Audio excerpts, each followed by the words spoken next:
મિત્રો આજે એક ગીરના એક કિસ્સાની વાત કરવી છે। ગીરના જંગલમાં જે સિંહો આપણા એશિયાટિક લાયનો આપણું ગૌરવ આવેલું છે અને એ એરિયા એવો છે મિત્રો, એટલો ફેમસ એરિયા છે કે એ એરિયામાં માણસો કેવા હોય તો એમ કહેવાય છે કે સોરઠ જગ જૂની અને જૂનો ગઢ ગિરનાર, હાવજડા હેંદળ પીવે એના નમણા નર, એવા નમણા નરને નાર। એટલે કે મિત્રો જે સિંહે જે ચાખેલું જે પાણી હોય છે એ હિરણ નદી કે બીજી જે નદીઓ નાની મોટી નદીઓ છે એ નદીઓમાં એ ચાખેલું પાણી વહે છે અને એ પાણી આગળ જાય એટલે ત્યાંના બાળકો, ત્યાંના પનિહારીઓ ત્યાંથી એ પાણી ભરે છે અને એ બાળકો ત્યાં રમતા હોય તો પીએ છે એ પાણી, ઘરમાં એ પાણી જાય છે અને એ બાળકો પાણી પીએ છે, નાના મોટા બધા વડીલો પાણી પીએ છે અને જે મોટા થાય છે એટલે કે હાવજડા હેંજળ પીવે એવા નમણા એના નરને નાર। તો મિત્રો આ એક કિસ્સો છે કે એક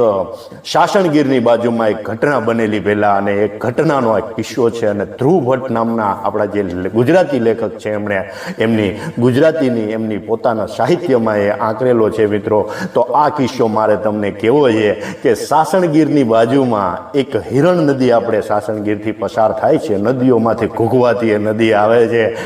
જંગલમાંથી ઘૂઘવાતી એ નદી આવે છે અને મિત્રો એ નદી સાસણગીરની એક્ઝેક્ટ 2-3 કિલોમીટર તમે મેંદડાથી જાઓ એટલે સાસણગીર અને ભાલસેલની વચ્ચે પુલ આવે છે મિત્રો નદીનું। તો નદીનું જે પુલ આવે છે એ જગ્યાનો આ કિસ્સો છે। તો મિત્રો એકવાર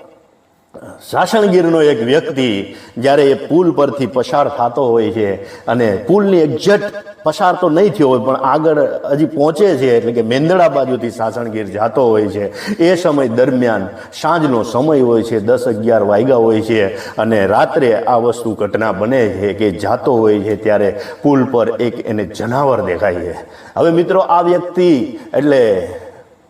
એ વ્યક્તિ બાદશાહ વ્યક્તિ હોય છે અને બાદશાહ, સીધી બાદશાહ એટલે અમારું ગીરનું એક ગૌરવ છે મિત્રો, કારણ કે આફ્રિકામાં જે જનજાતિ માણસની થાય છે એ બાદશાહ આપણે અહીંયા વસેલા છે અને એની જે ગીર પ્રત્યેની લાગણી, ગીર પ્રત્યેનો એ તો પ્રેમ અલગ જ છે મિત્રો। ગીરની જે આપણી જે હું કહેવાય ને કે 18 વરણ ત્યાં રહે છે, હળી મળીને રહે છે, આવી એક ગીરની ભૂમિ હાલ પણ છે, તમને જોવા મળશે। તમે જો રાતના 12 વાગે પણ કોઈનો દરવાજો ખટખટાવશો તો તમને એના ઘર સુધી એ મૂકી જશે। આ ગીરના એરિયાનો એક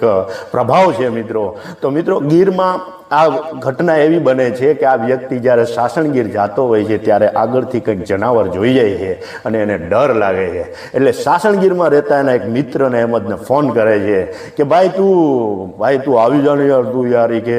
મને યાર ડર લાગે છે, કંઈક જનાવર આવે છે। હવે અહેમદ આ વાત માનતો